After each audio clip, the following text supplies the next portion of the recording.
Assalamualaikum, perkenalkan nama saya Afni Apriani.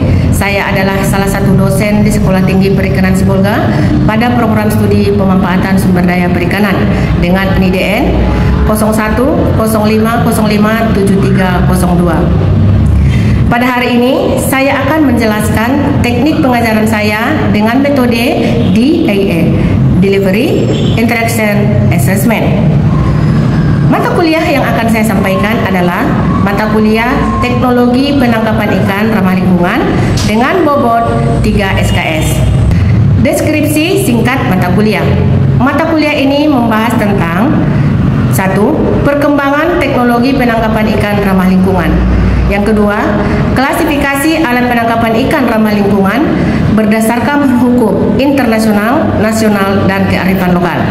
3. Inovasi alat bantu penangkapan ikan ramah lingkungan. 4. Dampak boat fishing terhadap keberlanjutan sumber daya ikan. Dan yang kelima, teknik eksplorasi ikan berbasis habitat dan tingkah laku ikan. Capaian pembelajaran lulusan program studi. Yang pertama, mampu mengidentifikasi dan merumuskan kebijakan terkait pengelolaan sumber daya ikan dan teknologi perikanan tangkap yang berpedoman pada aturan hukum internasional, nasional, dan kearifan lokal. 2. Mampu mengaplikasikan teknologi penangkapan ikan yang bertanggung jawab. 3. Mampu mengumpulkan, mengolah, menganalisis dan memaparkan data secara sistematis dan objektif dalam bidang pemanfaatan sumber daya perikanan. 4. Memiliki kemampuan merencanakan, melakukan penelitian kualitatif dan kuantitatif, serta mempublikasikan hasil penelitian dalam jurnal ilmiah yang relevan. 5. Memiliki kemampuan penguasaan ilmu-ilmu perikanan yang cukup serta cakap dan terampil dalam menggunakan sehingga dapat beradaptasi dengan cepat di bidang pemanfaatan sumber daya perikanan. Capaian pembelajaran mata kuliah. Yang pertama adalah mahasiswa mampu menjelaskan perkembangan serta pengelolaan perikanan tangkap ramah lingkungan. Yang kedua, mahasiswa dapat memahami klasifikasi alat penangkapan ikan ramah lingkungan berbasis hukum internasional, nasional, dan kearifan lokal. 3. Mahasiswa mampu mengidentifikasi alat penangkapan ikan ramah lingkungan.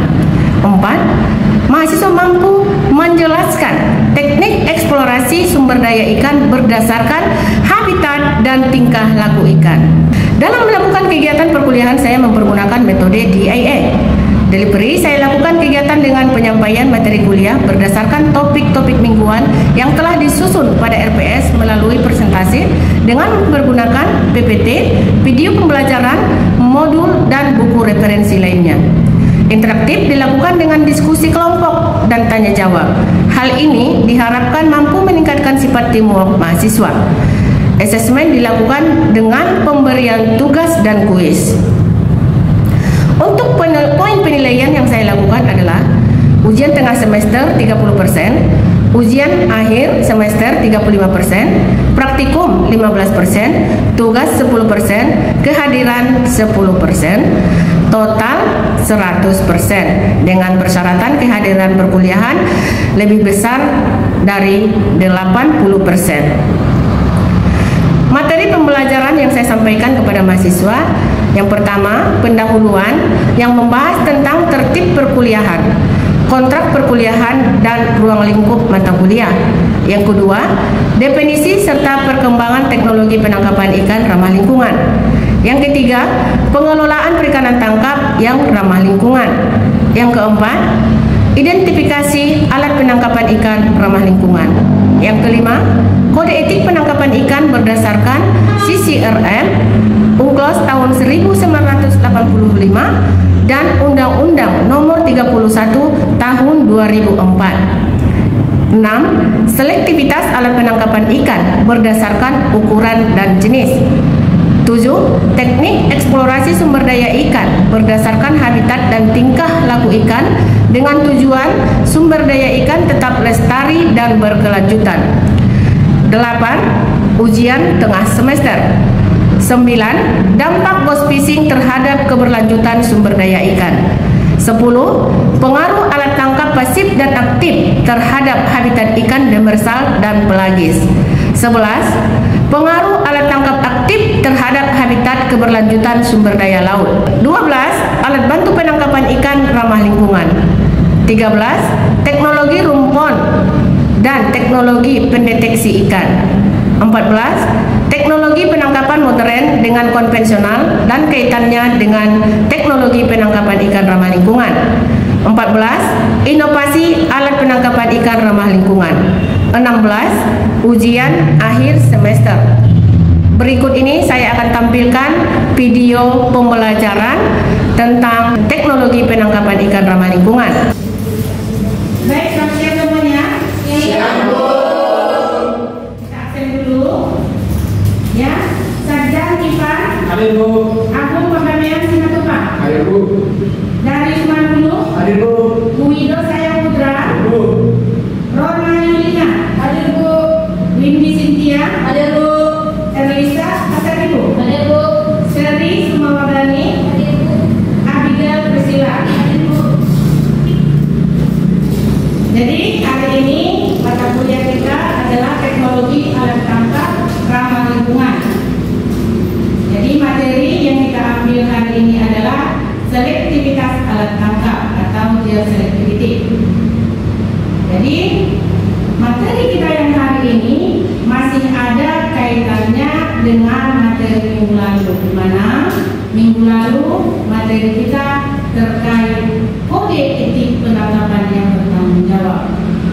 Ya, apa itu kode etik penangkapan yang bertanggung jawab?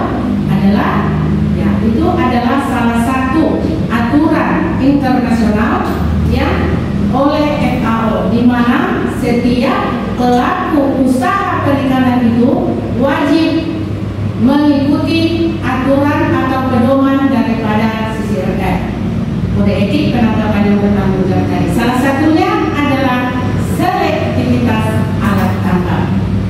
Ya, jadi di dalam kategori teknologi alat tangkap ramah lingkungan itu salah satunya ada dia selektivitas alat tangkap. Itulah yang kita bahas hari ini.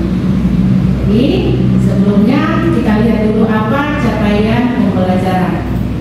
Yang pertama, menguasai konsep dasar selektivitas alat tangkap. Bisa lihat ke depan ya? Jelas disampaikan? Jelas. Yang kedua, memahami tujuan dan manfaat penggunaan alat tangkap selektif. Jadi setelah mempelajari itu nanti kalian sudah memahami apa sih tujuan saya belajar selektivitas alat tangkap ini. Ya. Yang ketiga, mampu menerapkan penggunaan alat tangkap selektif. Ya, jadi ada 3 capaian pembelajaran. Ya. Jadi masuk kita kepada pengertian daripada selektivitas. Jadi selektivitas ini adalah secara ini adalah parameter daripada alat tangkap yang ramah lingkungan. Jadi di sini FAO mengatakan bahwa selektivitas itu adalah kemampuan alat tangkap untuk memperoleh sasaran, ya, untuk memperoleh sasaran, baik itu menurut jenis ataupun ukuran, serta memungkinkan hasil tangkapan sampingan dapat meloloskan diri. Jadi di sini kata kuncinya adalah jenis dan ukuran. Ya, itu kata kuncinya. Kata FAO ini. Jadi ketika dia dikatakan alat tangkap itu selektif adalah ketika sudah memenuhi kriteria, jenisnya sudah memenuhi, ukurannya sudah memenuhi. Jenis ini apa? Ya, kalau jenisnya ini berdasarkan kriteria daripada FAO itu harus dia memiliki menangkap lebih dari 3 spesies dengan ukuran yang berbeda jauh katanya. Tapi kalau menurut ini sih, kalau yang ini kriteria yang ini, kalau jenis kita kan kita ketahui bahwasanya perairan Indonesia multi spesies. Kalau katanya 3 jenis kurang sulit lah, bukan tidak bisa ya.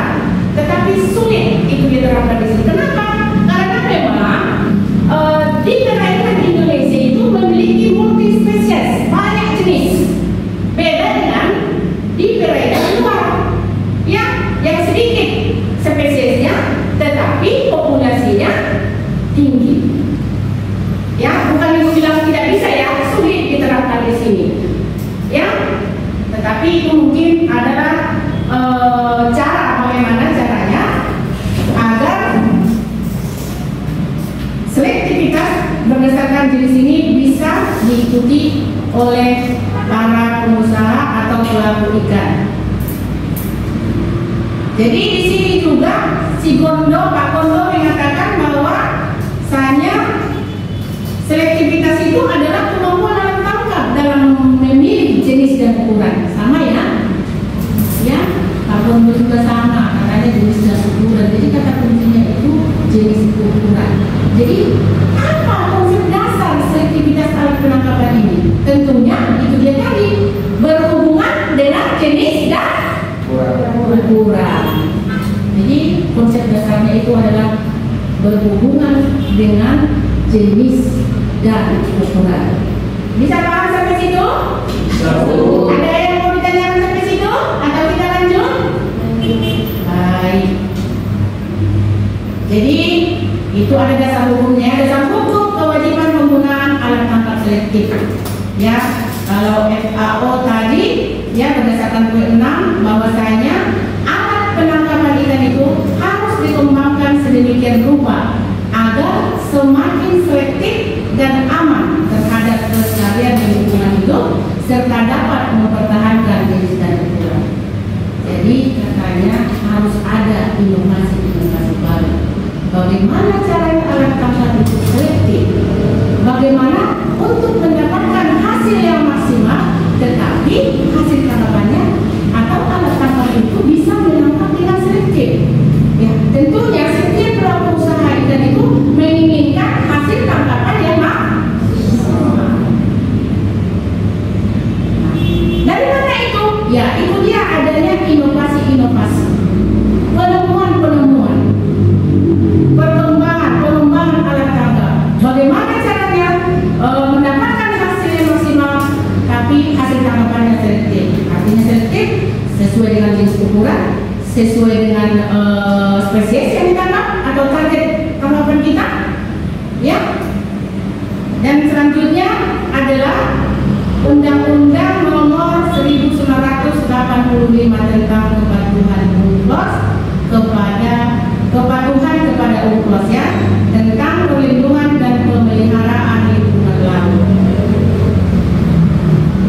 Jadi pasal 2 mengatakan bahwasanya pengelolaan perikanan dilakukan dengan ajas manfaat, keadilan, kemitraan, pemerataan, perpaduan, efisiensi dan kelestarian yang berkelanjutan. Jadi kata kuncinya berkelanjutan, ya, berkelanjutan. Jadi setiap pelaku usaha ikan itu harus menggunakan alat tangkap yang berkelanjutan. Ya, berkelanjutan artinya jangan sampai hanya sampai di situ. Bagaimana caranya ikan itu, sumber daya ikan itu bisa dicicipi atau dinikmati sampai ke generasi yang akan datang. Artinya apa? Ya, kita harus mengambil ataupun menangkap ikan yang sesuai dengan ukuran. Artinya sudah pernah memijak minimal 1 kali. LM, Land Access Maturity. Ya, kalau belum pernah memijak itu sangat dilarang. Ya, kenapa? Ya, itu ancamannya tadi. Bisa sumber daya menjadi utang. Bisa-bisa nanti ya hanya kita yang bisa menikmati daripada ikan tersebut. Bisa-bisa anak cucu kita sudah tidak bisa menikmati lagi. Kenapa? Itu dia, karena adanya beroperasi alat tangkap yang merusak atau destruktif. Ya, hanya ada anjuran itu harus menangkap dengan yang harus berkelanjutan. Pasal 3 MUPI mengatakan juga bahwa pengelolaan perikanan dilaksanakan dengan tujuan menjamin kelestarian sumber daya ikan. Jadi yang tadinya untuk menjamin kelestarian, artinya lestari berarti harus sesuai dengan daya dukung. Jangan sampai terjadi overfishing atau tangkap beli. Ya, makanya sekarang ada banyak para pelaku usaha perikanan ya, yang menangkap ikan hanya untuk mempertahankan. Ya, bagaimana caranya agar sumber daya ikan itu tetap lestari? Ya, kita harus ikuti aturan itu. Ya, baik itu aturan internasional maupun aturan nasional. Ya, selanjutnya Poin 6, bahwasanya alat penangkapan ikan harus dikembangkan sedemikian rupa agar semakin selektif dan aman terhadap kelestarian lingkungan. Kenapa kira-kira alat tangkap bukan troli dilarang? Saja? Karena penggunanya jadi dia dapat merusak habitat laut seperti terumbu karang, dan juga dia mengambil spesies ikan yang masih kecil dan yang mulai di benar. Karena prinsip penangkapan daripada bukan troli ini adalah menghela, menyapu di dasar perairan. Apa yang ada di wilayah yang dia seret itu atau yang dia satu itu akan terseret semua. Ya, habitat ikan, terumbu ikan ya, terumbu karang. Ikan yang berasosiasi dengan terumbu karang otomatis akan terseret. Sementara terumbu karang itu adalah rumahnya untuk berkembang biak. Nah, ketika itu diangkat, putuslah sampai di situ. Banyak ikan-ikan kecil, kenapa ambil size daripada jaring itu ya, size-nya kecil, sehingga ikan-ikan yang belum atau belum matang bolet kemungkinan besar itu akan tertangkap. Sehingga kalau itu berlanjut terus menerus, tentunya ya sumber daya ikan tentunya akan habis, akan menuju kepunahan. Bisa jadi kita yang menikmati ikan tersebut. Makanya lah ada undang-undang nomor 2 tahun 2015 ya, PPKB itu bahwasanya semua alat tangkap yang menghela atau menyapu darat itu dilarang ya. Jadi apa sih tujuan menggunakan alat tangkap selektif ini? Yang itu dia tadi, agar sumber daya ikan selalu tersedia karena ikan dapat berkembang biak dengan baik. Nah, boleh kalian lihat ilustrasi kapal di samping itu gambar kapal apa? Betul. Ya, betul, benar ya. Ya, boleh kalian lihat bagaimana kondisi daripada ikan di dalam jaring. Paling etik kan? Berapa ton itu sekali? Tetapi dia berpotensi menghabiskan sumber daya ikan. Lalu kelamaan. Inilah salah satu alat tangkap paling efektif. Tapi ya merusak. Ya. Jadi yang ujungnya ya tentu stok atau jumlah kapal. Ketika ini berlanjut terus lama-kelamaan stok akan berkurang, hasil tangkapan akan semakin sedikit. Kalau alat tangkap daripada patroli ini beroperasi di daerah kita. Apalagi alat tangkap yang bisa merusak selain penetrol? Ya, apa lagi? Bukan tarik, ya, apa lagi? Iya, benar. Bom itu cukup efektif, tetapi dampak tidak baiknya sangat besar juga. Radius sampai berapa dia bisa membunuh ikan-ikan? Itu kan secara tertangkap sudah terbunuh. Kemungkinan besar banyak yang tidak tertangkap hanya terbuang dengan selesai. Ya. Jadi oleh karena itu, apa sih manfaat menggunakan alat tangkap selektif? Jadi di sini adalah mengurangi hasil tangkapan sampingan. Nah itu dia ya. Karena kalau banyak hasil tangkapan sampingan, lebih banyak hasil tangkapan sampingan daripada target, tentunya itu menjadi salah satu kendala. Ya, kendala kenapa? Hasil tangkapan sampingan ini adalah hasil tangkapan yang bukan menjadi target penangkapan. Karena kenapa? Dianjurkan setiap pelaku usaha perikanan itu menangkap ikan sesuai dengan target tangkapan.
berkurang boleh berkurang sedikit.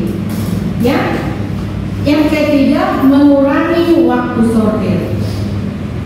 Ya, kalau dapat ikan-ikan kecil susah juga sortir.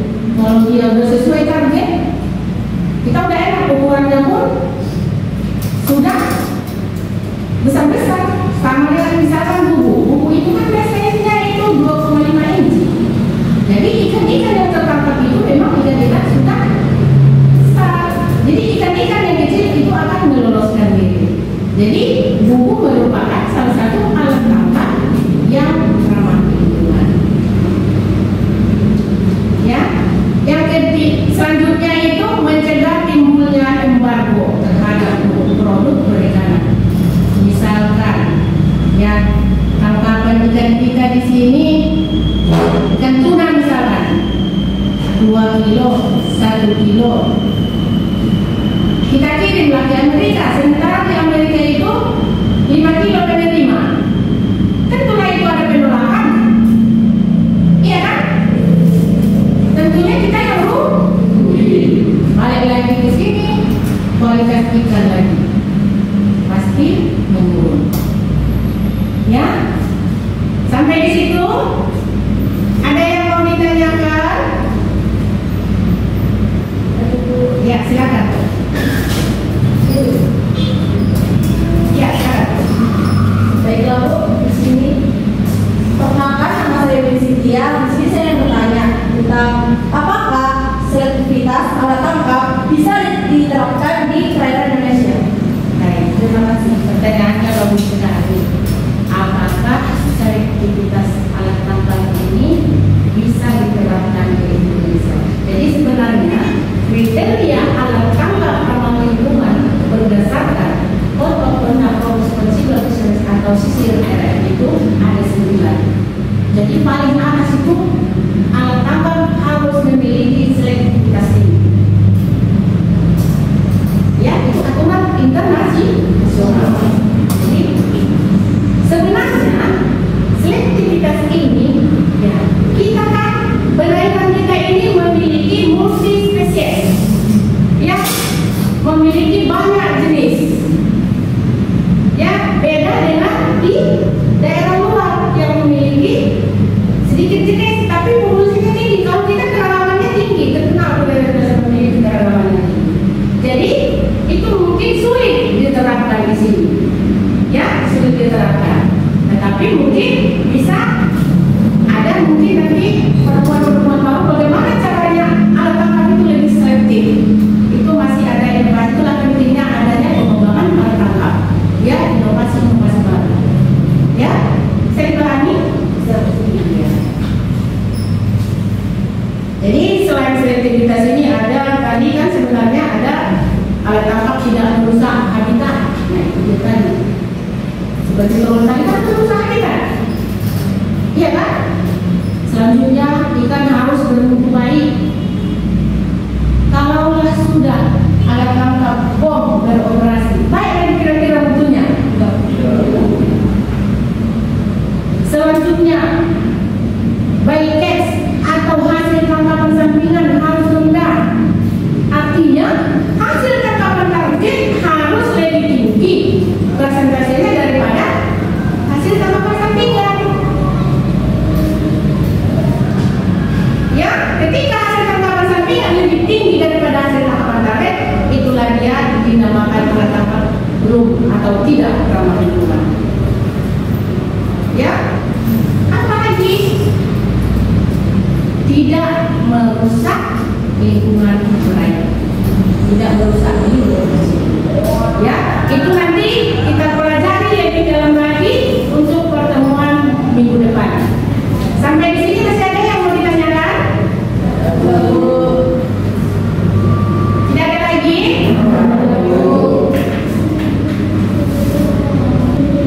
Baik, kalau sudah tidak ada pertanyaan lagi, perkuliahan kita hari ini kita sudahi. Minggu depan kita lanjutkan kembali tentang alat tangkap destruktif atau yang merusak.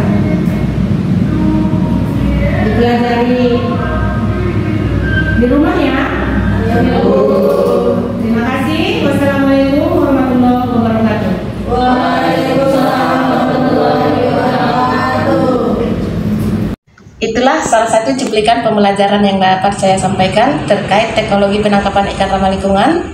Semoga bermanfaat. Terima kasih. Wassalamualaikum warahmatullahi wabarakatuh.